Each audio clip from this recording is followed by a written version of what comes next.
is a weird element. Of the 7 elements in the game, it's the only one that's alive. Assuming that an in-game element, like hydro, is at least a representation of a real material state, like water, Dendro ends up being the only one actually based on something that's living. Think about it.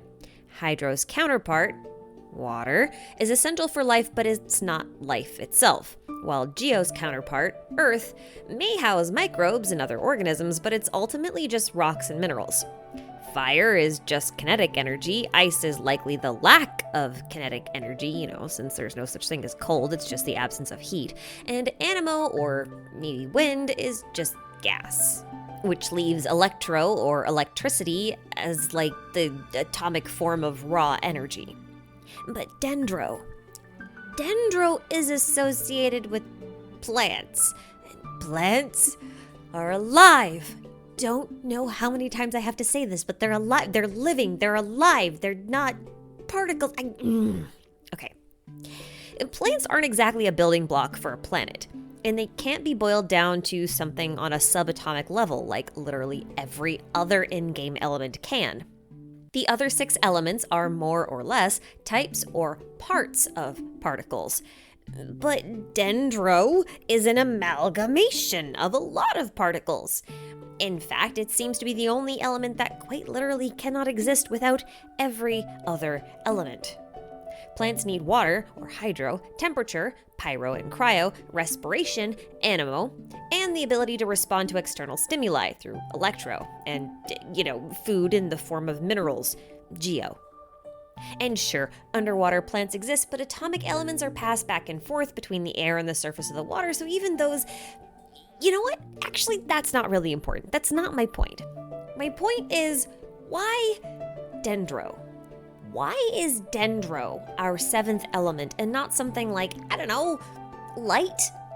Technically, a photon is a very different type of particle compared to any of the others that the in-game elements are based on. And sure, it might have some questionable foundations for building out sensible reactions as far as game mechanics are concerned, but it fits in way better with all of the other elements than Dendro of all things. So I ask you, why Dendro? This question has been bugging me for ages, but I think I might have a little insight into the importance of Dendro, its possible game mechanics, and how all of that plays into the storyline of Sumeru. And maybe that'll give us a little bit of insight into the Dendro Archon herself. Now, this video is incredibly speculative, and probably a bit premature since we have very little real information on Dendro and Sumeru in general, what with them being like 5 patches away or something. So while you're watching this, just keep that in mind. I could end up being wildly off base in the end, so take from it what you will. And with that mere disclaimer out of the way, let's start with what we actually know about Dendro as an element, which honestly isn't much. There are only 2 Dendro enemies in the game right now, the Dendro Samachurl and the Dendro Slime. The Samachurls basically have 2 attacks. The first dispatches an AoE field that applies Dendro to you and slowly saps your HP over time, while the second attack just summons some thorny vines that function more like a geoconstruct than anything else, except you can set them on fire. Now, Dendro Slimes actually have more or less the same abilities, casting the same sapping field around themselves, but instead of summoning stationary vines, the slimes will summon some baby slimes that run around and bonk you on the head. Now, I could point out that the whole Dendro sapping mechanic is kinda similar to the Rift Hound's corrosion mechanic, and then try to pull you all down a rabbit hole tying Dendro to the abyss, but oh wait, that's exactly what I'm doing. Yeah, sure. Corrosion and Dendro sap similarities are tenuous at best, but I think the idea has merit, based on the fact that the Dendro Samachurl and the Dendro Slime both summon living things. You know what other magic-y power creates living things? Chemia, which means we're now talking about a very specific branch of forbidden alchemy, and we know that alchemy uses massive amounts of elemental energy, which is stored within the ley lines, which are connected to Irminsul trees. I don't know if I really need to say this, but a tree is really just a big plant. And Dendro is the element of plants. So doesn't that make Dendro the element closest to the Irminsul trees? Since, plants need basically all of the elements in order to live, and therefore alchemy and chemia needs all of the elements within the ley lines to create things. And you see where I'm going with this? Well, blind speculation won't really get us anywhere, so let's take a look at the Dendro Archon and see if we can glean any more information from her instead. So conversations with Yaimigo seem to suggest the Dendro Archon is a young female god named KUSANALI. I'm going to roll with that assumption for this video. KUSANALI is also the youngest Archon at a mere 500 years old, give or take, her predecessor having died during the Cataclysm. It's not clear whether or not this is her actual age, or simply the age she ascended to the Archon position. I'm gonna say both. Probably. I don't know how that works. They're gods. They're not humans. I don't know how the birthing process works. How do you birth a duck? You know what? Never mind. So this Dendro Archon is known by the name Lesser Lord KUSANALI in English, which is a pretty weird title to give your god when you really think about it. I'm pretty sure the Lesser Lord bit is just the English localization being weird again, because the Chinese title actually translates directly to Little Lucky Grass King, which is a far cuter title and a lot more appropriate for a young or childlike god. However, I am going to accept both of these titles, plus a third, which we will talk about in a bit, for reasons I will get to in a minute. So, first off, Lesser Lord is a term usually used in place of vassal, as in a vassal state, meaning a person who rules a region of land at the direction of a lord or a higher authority. For all intents and purposes, they have similar wealth and standing to a lord, but they report back to a higher ranking lord, hence Lesser Lord. Keep this in mind, we'll come back to it later. Little Lucky Grass King, on the other hand, implies a higher rank than a lesser lord, since it's, well, a king. But since the king is little, it might be a situation where the king isn't the one in control of the country. Perhaps a regent is. At least until the king comes of age. We're dealing with gods here, so I'm not really sure how much age can really play into things, but I think the possibility that KUSANALI is not the one governing Sumeru while still being their Archon is actually quite high. On the topic of physical or mental development, something worth noting is that KUSANALI's specifically associated with grass and flowers. Why is this important? Because it's a really specific affiliation within the whole category of plants. Why not the god of moss or algae or, I don't know, trees, mushrooms? Why isn't she just the god of flora in general? Why is it grass? I think that KUSANALI's association specifically with grass has a lot more to do with her development as an Archon. Because she's so young, it's very possible that her power hasn't developed well enough for her to have full control over her entire element. This could explain why we only have one known Dendro user in the entire game currently, and only 2 Dendro enemies. That's not a whole lot. There is actually evidence to suggest that her predecessor had more control over plants than KUSANALI does. This is what is suggested in the story of the Viridescent Venerer. Now, I won't cover the entire story of this artifact set in the interest of time, but if you're interested, I highly recommend this video from Arlun Grun, as he does a great job of covering this set's lore. If you're not interested in the whole story, here's the highlights. The Viridescent Venerer was a hunter that lived around the time of the Cataclysm. She used to be able to hear the whispers of the trees and the roots within the earth as she hunted the animals within the forest. But when the Cataclysm brought about the death of the god of the woods, the voices of the trees and the grass grew silent. This implies that some part of all plants, including the trees and grass and bushes and everything else, are tied to the existence and the power of the Dendro Archon. In other words, the god that rules the woods. Now, with the birth of the new Dendro Archon, who's associated with grass specifically, we can assume that at least some part of the Dendro element can reach plants once more. You may notice that while in elemental sight, all instances of grass are infused with Dendro, but never trees or bushes. On the one hand, it could just be a game mechanic since we can set fire to grass and not trees, but MiHoYo is well known for doing their best to blur the lines between game mechanic and their world building, so I'm inclined to believe that this does mean that the reach of the Dendro Archon is somewhat limited. Power levels aside, while perhaps not the one actually governing her region on the day-to-day basis, KUSANALI does appear to play a role similar to that of Morax in Liyue. Where Morax would descend once a year to provide knowledge and guidance, KUSANALI appears to provide a sort of agricultural blessing on the land known as the Anahitian Blessing on a yearly basis. Specifically on her birthday, which the locals call the Day of Grass. This is where things start to get interesting, because the Anahitian Blessing is a reference to Anahit, which is the name of an Iranian goddess of fertility, water, and wisdom.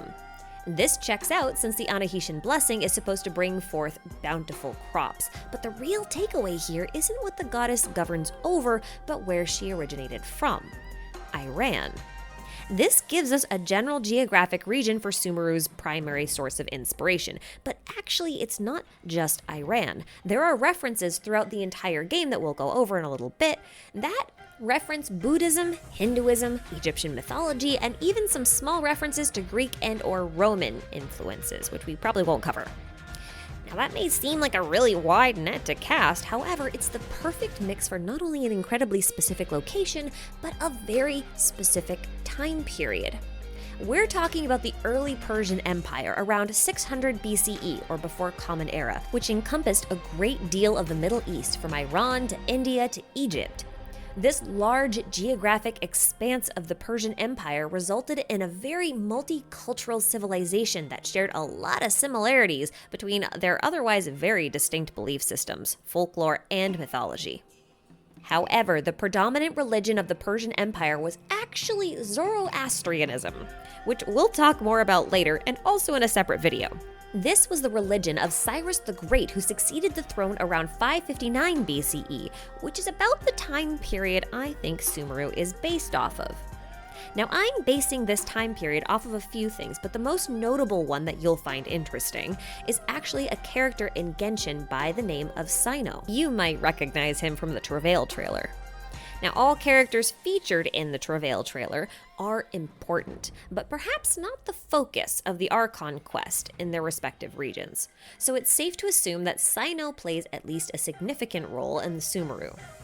I'm going to guess it'll be the equivalent to that of like Ningguang's role in Liyue. So she was there, she was important, but not the focus. Okay?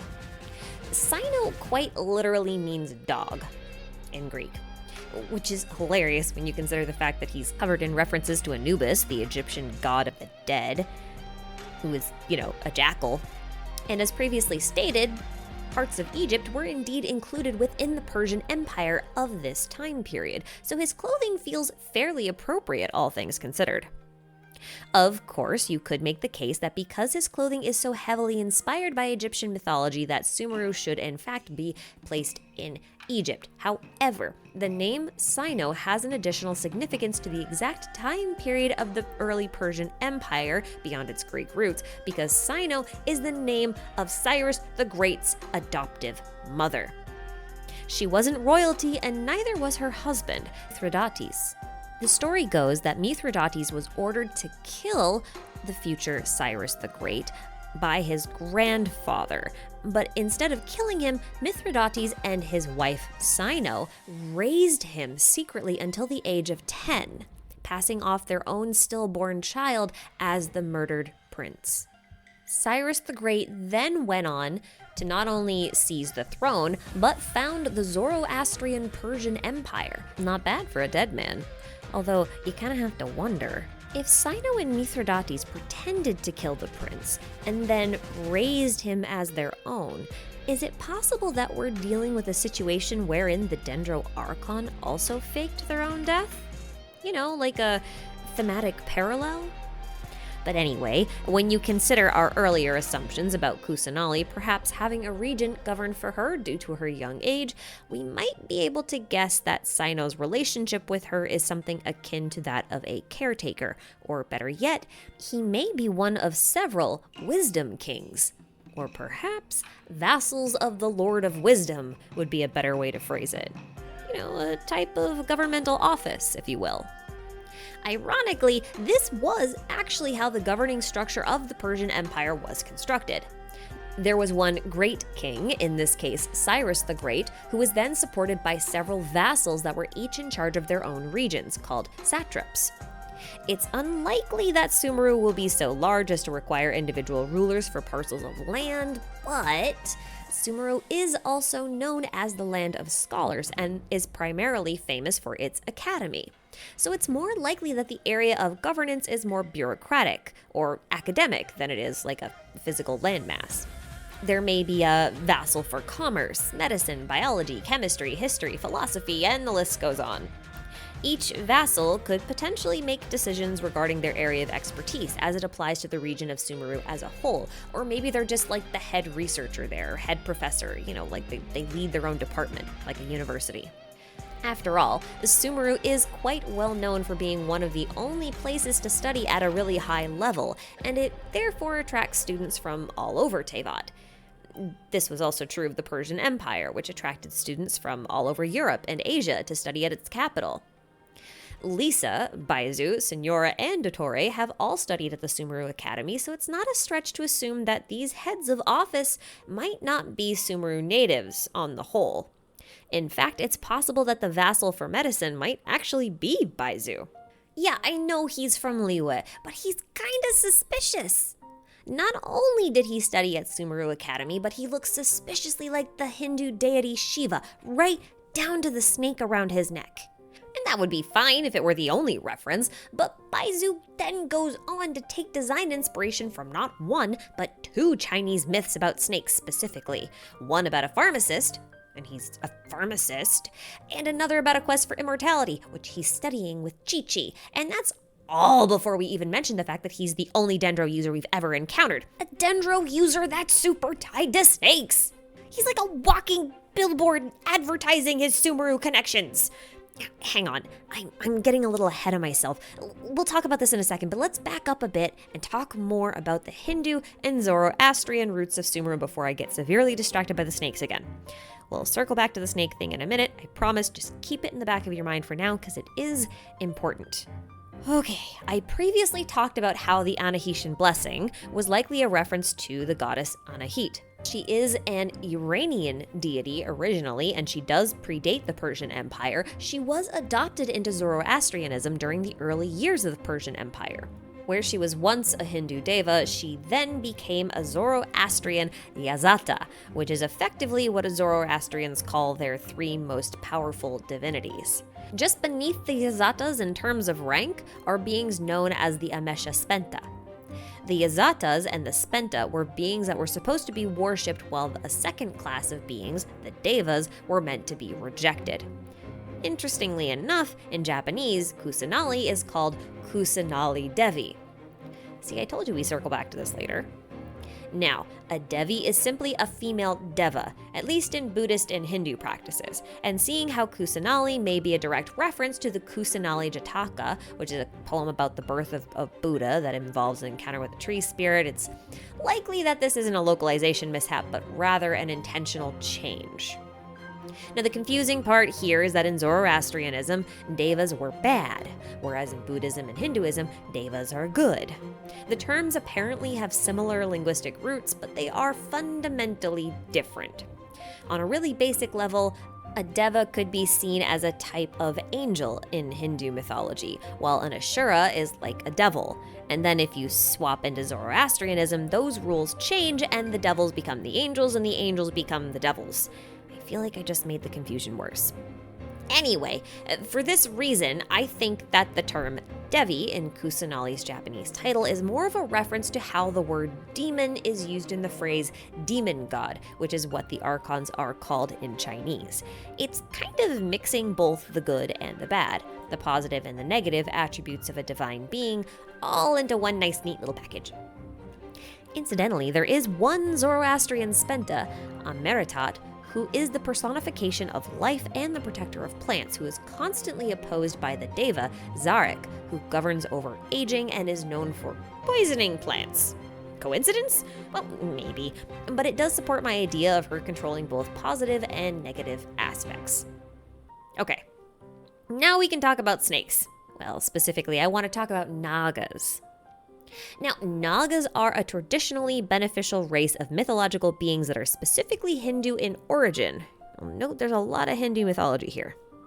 They are half human, half serpent, demigod-like beings, but they vary in appearance. Sometimes they look completely human with some snake-like characteristics, and they often wear another snake around their neck. Or they can look like a very normal snake, but then possess some unusual abilities, such as speech.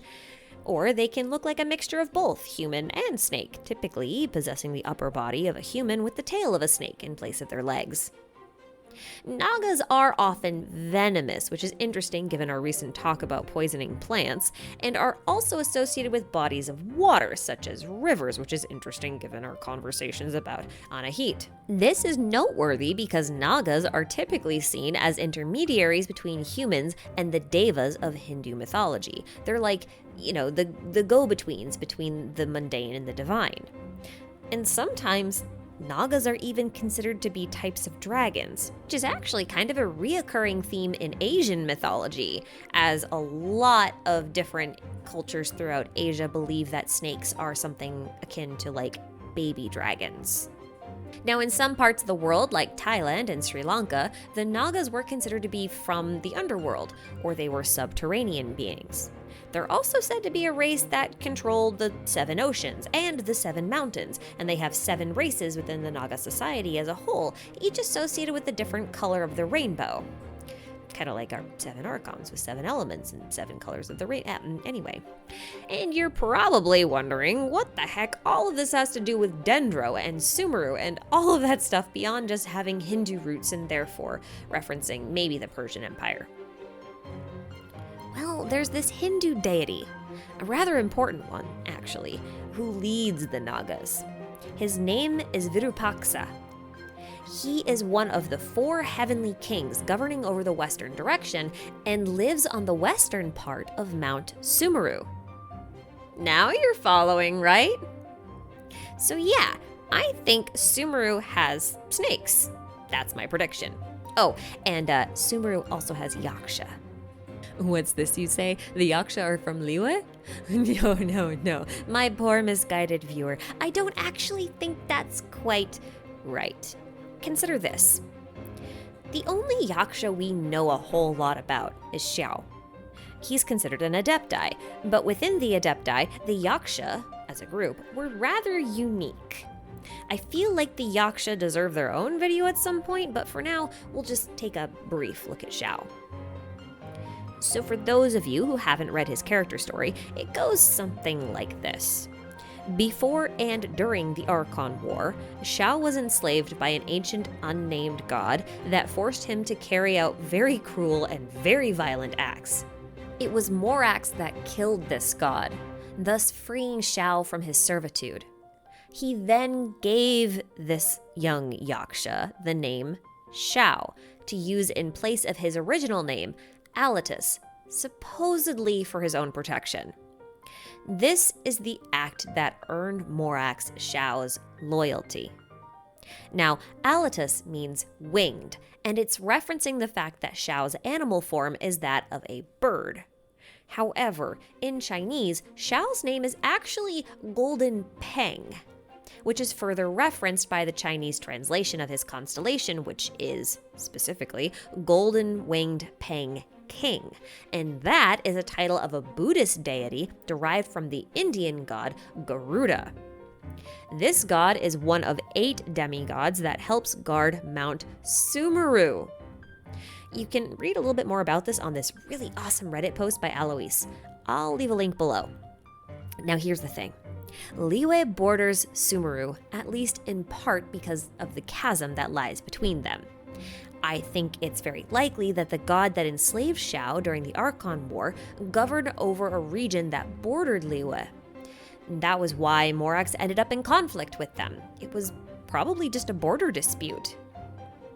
Now, the reason I bring this up, because I know it seems like a really long tangent, is because the Nagas are the mortal enemies of the Garudas in Hindu mythology. Nagas are likely the beings currently in favor within Sumeru, but perhaps it wasn't always that way. Perhaps at one point, Sumeru was actually the land of the Garudas. And that, my friends, brings me to a bit of a wild guess of a somewhat loose, bizarre little theory. Yes, this whole thing so far was just context for this one theory that I still haven't outlined yet. Here's the thing. I've recently come to the realization that Genshin has this weird recurring theme of snake versus bird. For example, Dainsleif, who is from the subterranean nation of Conria, which was swallowed by the Abyss, has the constellation Snake Ring, or Ouroboros. He seeks to fight the divine.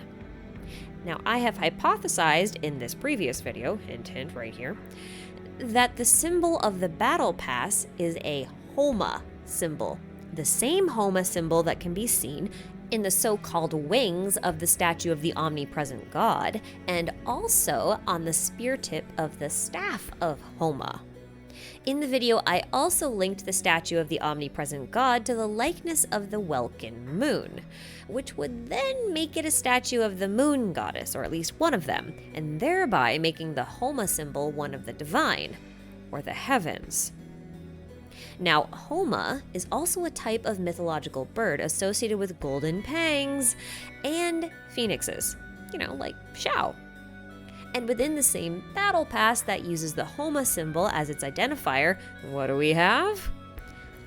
It's a black snake that guards a pearl that a crowned heir descended from the heavens in order to steal. If snakes are often considered baby dragons and Chinese dragons are always paired with their precious pearl, then the Genesis pearl may rightly belong to the snake in the battle pass, and the crowned heir might actually be the one in the wrong here. Okay, we do not have time to go down another rabbit hole. Just food for thought. We'll take care of it later. I'll probably make another video on it, but anyway, let's get back on track. You remember that Nagas are considered subterranean beings? That implies that snakes live below and birds live above. Now, we also know that Genshin pulls heavy inspiration from Norse mythology, specifically its cosmology. It often references a world tree like Yggdrasil, and in Norse mythology there is in fact a serpent, Nidhogger, that gnaws on the roots of said tree. And in said tree, there is an unnamed eagle nesting in its upper branches, which reach to the heavens. Now, according to Albedo, Irminsul trees, which are connected to the world trees, are found predominantly underground. They also connect to the ley lines, which are full of elemental energy, and elemental energy is used to perform alchemy, and the form of alchemy that is unique to the underground nation of Conria is chemia, which is the art that can create life. I would therefore like to formally put forth the hypothesis that Dendro is the element of the Abyss, or at least the element with the strongest ties to Conria that was swallowed by the Abyss. It is the element of the creation of life, and ultimately death, because the two are intertwined. Now, Conria was destroyed presumably because they overstepped their bounds and tried to seize power or knowledge that supposedly didn't belong to them, thereby making them an enemy of the divine. I won't speculate on who shot first because ultimately it just doesn't matter. Teyvat, as a whole, has a very long history of civilizations being routinely obliterated, supposedly for a very similar reason to Conria. Or so the in-game mythos goes. So I have to ask, doesn't this focus on wisdom or knowledge as something that can garner the wrath of the divine feel like a rather ominous foreshadowing for the fate of a country that worships the god of wisdom? I think it does. Remember, in the Travail trailer, Dainsleif specifically says the god of wisdom's enemy is wisdom itself. If you really think about it, this tells you all you need to know about what's going on in Sumeru, and what role KUSANALI is probably playing. I suspect that KUSANALI knows far more than she'll ever divulge, perhaps even knowledge that could bring the destruction to an entire nation. Being the one closest to the trees, and thus perhaps to the world tree itself, she may actually be the type to try and misdirect those around her by suggesting they study in one field over another, encouraging obsessive research behavior that would effectively serve as blinders to the truth, preventing her nation of scholars from looking at things they shouldn't, hiding important things in plain sight, as it were. You can't see the forest for the trees, right? Although it is equally possible that KUSANALI herself doesn't know all that much, what with her being the youngest Archon and all. And perhaps she is simply a relentless researcher that gets so stuck into her reading that she forgets to eat. Maybe she's leading by example, ridiculously hungry for knowledge and desperate to surpass her predecessor by uncovering hidden wisdom that they somehow couldn't. Anything's possible at this point, but regardless, I think Dendro as an element is suspicious as hell. I'm expecting to see a ton of snake iconography, as well as references to the entirety of Cyrus the Great's Persian Empire when we get to Sumeru. I'm also expecting heavy ties to the Abyss, and if ever there were a time for the Abyss Order to make a reappearance, or for a named non-villain character to, die, Sumeru would be the ideal time. I will be absolutely shocked if we don't get a Dainsleif quest, and I'll also be expecting to meet at least one new Harbinger alongside Dottore, because if he doesn't show up there, I don't know when he'll show up. After all, we know that he experimented on Kolei in the comic, and when he did that, they were in Sumeru. And do you remember what kind of entity he placed inside her? It was a big black snake. So, black snake, scientist, green element, someone quite young, maybe misguided with some resurrection ties, perhaps a person with a two-faced personality, maybe one toxic, one nurturing. I wonder who the Dendro Archon or KUSANALI might really be. And what do you guys think? Now, I know Dendro and Sumeru are quite a ways off, at least a couple of months for Dendro, and I'm gonna guess like 9 months-ish for Sumeru proper, but I am itching to hear your theories, ideas, and hopes for both the element, inspirations, region, and the whole story. I'm like really hyped for this region in general. I know we still haven't left Inazuma yet, but that's completely beside the point. So, please leave a comment down below. Let me know. I can't wait to hear from you guys. And that's all I have for now, so thanks for watching, take care, and I guess I'll catch you next time. Bye-bye!